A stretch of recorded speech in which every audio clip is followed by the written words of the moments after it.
Hello, my name is Nancy Sorge, and today I'm going to read the book Mr. Peabody's Apples, written by Madonna, illustrated by Lauren Long.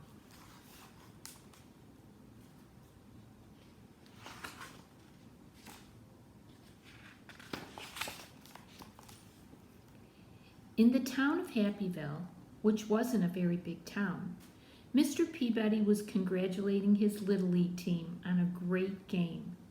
They had not won, but no one really cared because they had such a good time playing. Mr. Peabody was the history teacher at the local elementary school, and in the summertime, he dedicated every Saturday to organizing baseball games with other schools. Billy Little, who wasn't a very big boy, was one of Mr. Peabody's students.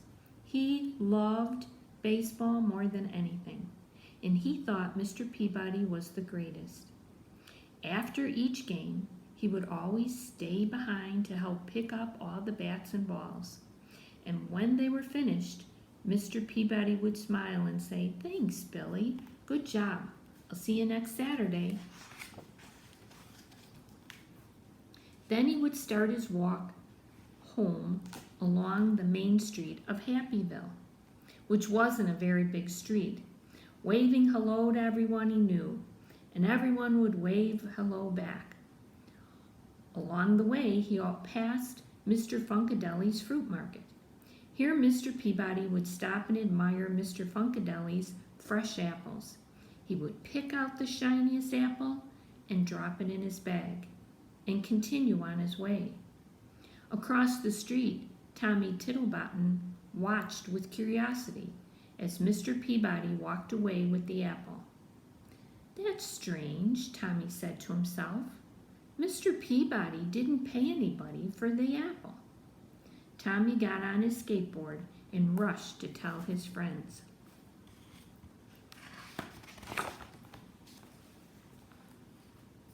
The following Saturday, Mr. Peabody's team played another game, and they lost as usual, but no one seemed to care because they had such a good time playing. Billy picked up the balls and bats, and Mr. Peabody set off on his walk home. He waved to everyone he knew, and they waved back. Once again, he stopped outside Mr. Funkadeli's fruit market, picked up one of the shiniest apples, and dropped it in his bag, and continued on his way. Across the street, Tommy Tittlebottom and his friends watched Mr. Peabody, and they were amazed at what they saw. Mr. Peabody had not paid for his apple. They couldn't wait to tell their friends, who told their parents, who told their neighbors, who told their friends in the town of Happyville, which wasn't a very big town. The Saturday after that, Mr. Peabody was standing alone on the baseball field, wondering where everyone was. Then he saw Billy walking toward him with a sad look on his face. "Hello, Billy.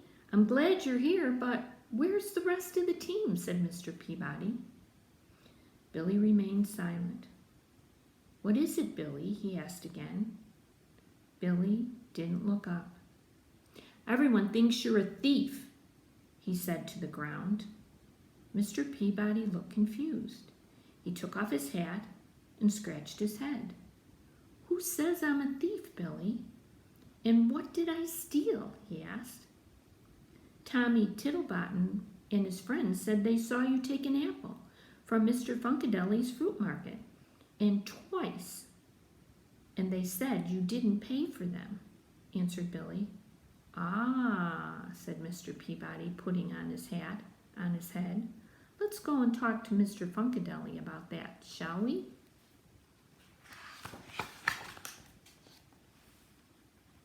"Everyone thinks you're a thief." They walked down Main Street, which wasn't a very big street, and Mr. Peabody waved to all the people he knew. But now some of them did not wave back. Some pretended they didn't even see him. They finally arrived at Mr. Funkadeli's fruit market. Out popped Mr. Funkadelic, who said, "Hey, what are you doing here, Mr. Peabody? Why aren't you at the game?" "There wasn't a game today," said Mr. Peabody, "and I was wondering if I could take my apple earlier than usual." "Sure, why not?" replied Mr. Funkadelic. "You pay for them every Saturday morning when you pick up your milk. You can take them when you like. You want the big shiny one, Mr. Peabody?" Mr. Peabody took his apple and smiled and offered it to Billy. "I would like to take the apple, Mr. Peabody, but I have to go and find Tommy and explain everything," said Billy. "When you find him, ask him to come over to my house. I'd like to speak to him too," replied Mr. Peabody. A little while later, Billy found Tommy and told him what happened with the apples. He told Tommy that Mr. Peabody wanted to speak to him right away. So off Tommy ran, and when he arrived, he rang the doorbell, and Mr. Peabody came to the door. They looked at each other for a while. "Oh dear, Mr. Peabody," said Tommy at the doorstep. "I didn't understand. I should not have said what I said, but it looked like you hadn't paid for the apples."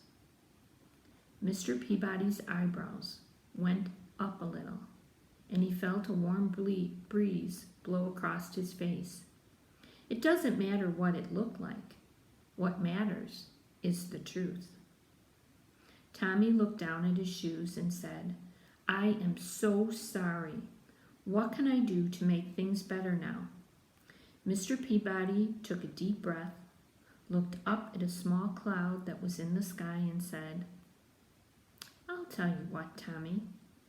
Meet me at the baseball diamond in an hour, and bring a pillow stuffed with feathers."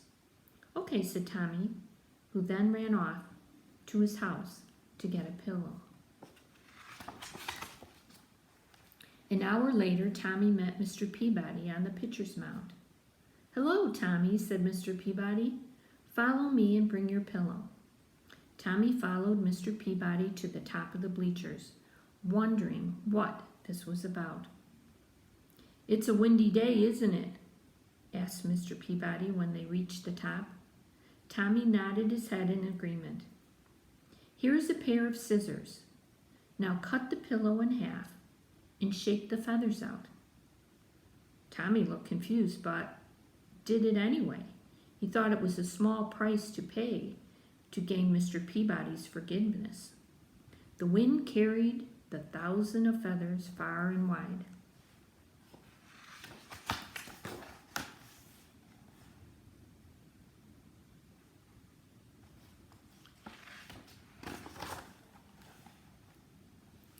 Each feather represents a person in Happyville.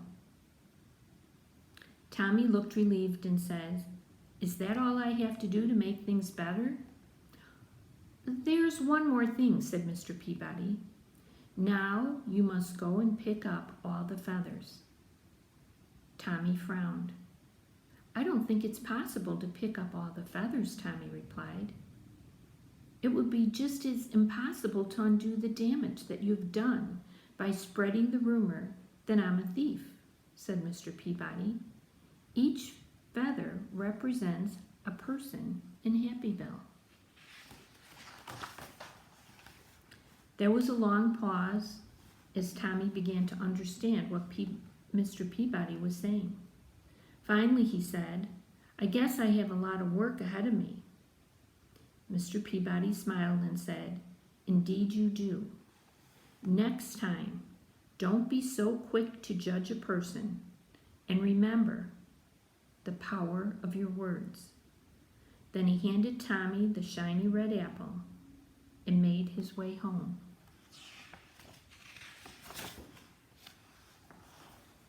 The end. I think this is a good story to remember your power of words in texts, in emails, and in notes. Mr. Peabody's apples. Remember the power of words.